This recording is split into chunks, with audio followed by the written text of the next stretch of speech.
Thanks very much for staying with us. Time now for Eye on Africa with me, Georgia Calvin-Smith. Tonight in Kenya, public trust in the government's management of the COVID-19 response has taken a hit after a number of corruption scandals. We take a closer look with our correspondent in the country.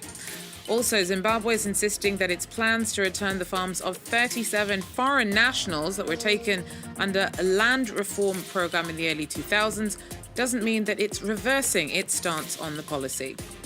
And whilst the economy may be ailing because of coronavirus, the pandemic has caused northern Nigeria's film industry to thrive. We take a closer look. But first, in Kenya, public trust in the government's management of the COVID-19 response has taken a hit after a number of corruption scandals. An estimated $400 million in COVID-19 funds have gone missing. Mkelwa Shachwayo tells us more.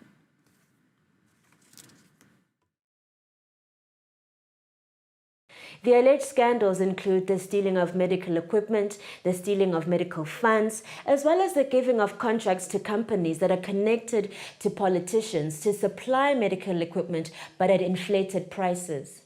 Now, at the beginning of the pandemic, Chinese billionaire Jack Ma donated medical packages to several African countries, and Kenya was one of them. Corruption investigators said that some of these packages were stolen. Today, the National Assembly's Health Committee meeting heard that some of these packages did not reach Kenya. There have been calls for the Minister of Health to resign. However, he has said that he is not to blame for corruption. Rather, he has pointed the finger at other health officials within the public health sector services. We spoke to some healthcare worker unions today who said that these revelations were demoralizing. They have called for a nationwide strike, and they're demanding that the government give them the right protective equipment and that the government exempt healthcare workers who fall within the vulnerable group from working directly with COVID-19 patients.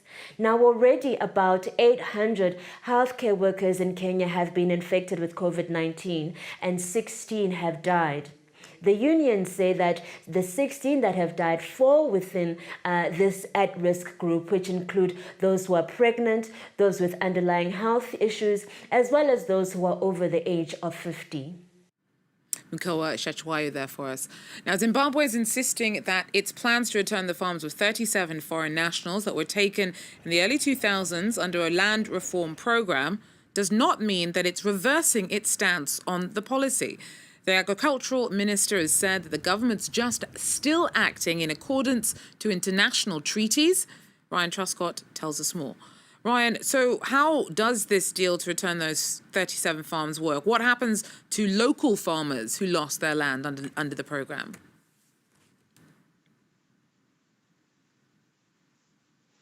Well, most of the 4,000 or so dispossessed white farmers will still have to wait for compensation under the Global Compensation Deed.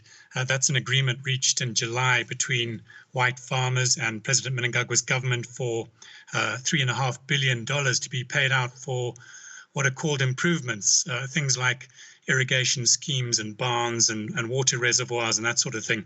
The government says that handing back farms is only for 37 foreign farmers whose properties were protected under investment agreements and a small number of black farmers. This isn't the first time it's been talked about. This was reported as far back as March. And back then, farming officials stressed again that it wasn't just whites who lost their farms when land reform was launched 20 years ago. Around 300 black commercial farmers also lost farms. And the government says that wasn't supposed to happen. And it acknowledges that they should have their properties restored where it's practical to do so or be given alternative land. I think the government is basically mindful that it might be a lot less costly than paying compensation to them as well. Bearing in mind the limited scope of the plans to restore farms to some of those who lost them, why is all of this being interpreted as an about turn by the government?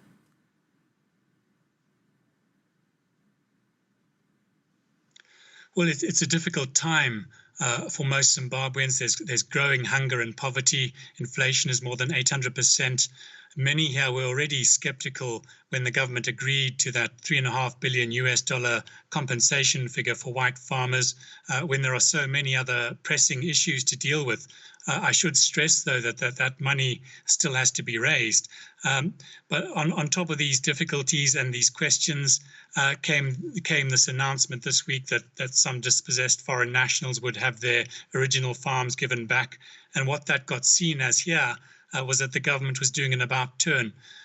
To manage the fallout from all of this, the Agriculture Minister, Anxious Masuka, gave a press conference yesterday insisting that land reform is not being reversed. And the Justice Minister, Ziambi, was interviewed in today's State Daily saying exactly the same thing and saying that as far as possible, the government won't use taxpayers' money to fund compensation. But this is a big talking point here. And the main opposition MDC Alliance held a press conference today. And spokeswoman Fadzai Mehere says that if this correctional phase of the land reform program is mishandled, it could create new problems that haunt the country in the future. Thanks very much. Ryan Truscott there for us in Harare. Now, the U.S. Assistant Secretary for African Affairs has met with the Rwandan ambassador to discuss the fate of a critic of the Rwandan president, Paul Kagame, who appeared in handcuffs in Kigali this week, despite usually living in the U.S. Washington's called for Paul Rusesabagina to be treated according to due process. There have been concerns about his fate raised by human rights activists from around the world.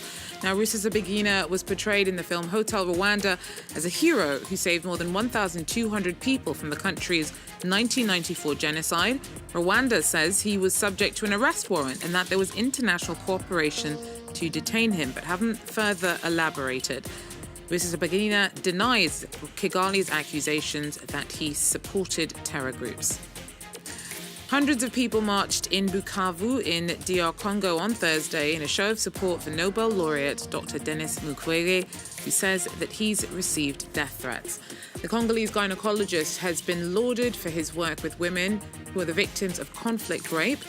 He said that he received death threats in late July after condemning violence in the region and in connection to his calls for perpetrators of rights abuses in the country's Congo war to face justice. South African healthcare workers protested against poor working conditions in Pretoria on Thursday. They're calling on the government to do better in the purchasing of COVID-19 protective kit. Now, they accuse authorities of not putting enough importance on the lives of healthcare workers who still struggle to access adequate supplies of essential sanitary gear.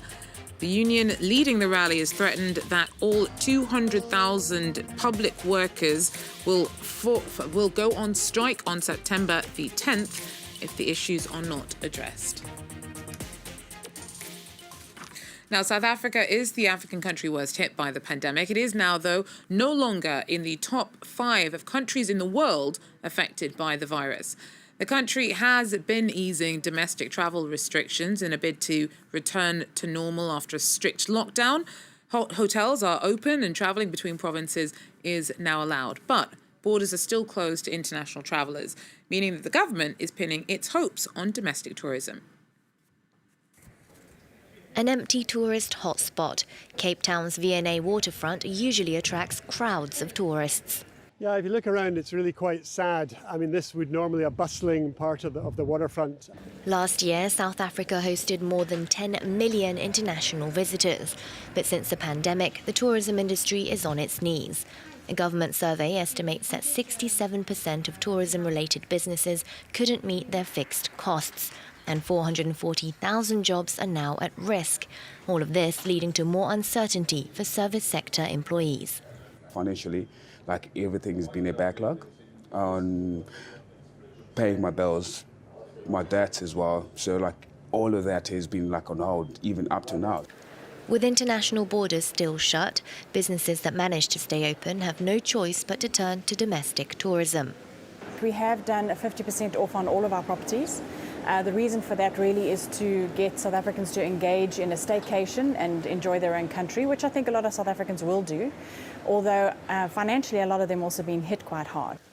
For staycations to kick off, locals would have to be in the market for travelling. Not an easy ask in a country that was in recession even before the pandemic. Pre-coronavirus, the unemployment rate was already at 30%. For now, we are struggling. There is nothing we can do without the tourists coming in the country. The country's Tourism Business Council says that domestic tourism is welcome but not sustainable, warning that it could take 2 to 3 years for the sector to recover from this year's losses. Well, whilst the economy may be ailing because of coronavirus, the pandemic has caused northern Nigeria's film industry to thrive. Online streaming platform Northflix has seen subscriptions soar during lockdown rules and is still enjoying success. Nicholas Chamat has more. Northern Nigeria's film industry is dubbed Kannywood after its largest city, Kano. Its online streaming platform Northflix has seen its client base surge since the government imposed lockdowns in March to contain the coronavirus. Cinemas and DVD stores were closed and Nigerians turned massively to their phones to stream movies. Northflix is now on the stock exchange. The idea behind floating Northflix is to solve a problem, which I mentioned, 3 main problems: accessibility, piracy, and quality of the content produced, and of course, to make money. It costs $4 a month to subscribe to Northflix. The fact that the company's popularity is rising is changing the way producers are thinking. It now makes us, as movie makers from the northern part of Nigeria, to up our game, because it makes us to understand that our major clients, our major audience from the northern part of Nigeria are moving to stream. Kannywood is the dominant source of entertainment for West Africa's 80 million house of speakers. In Kano, every film must be cleared by the censorship board and strictly respect Islamic rules. But Northflix has chosen to be located in Abuja and is therefore beyond the jurisdiction of the Kano censoring agency. Well, that's it for Eye on Africa. Thanks for joining us. Please do so again. Take care.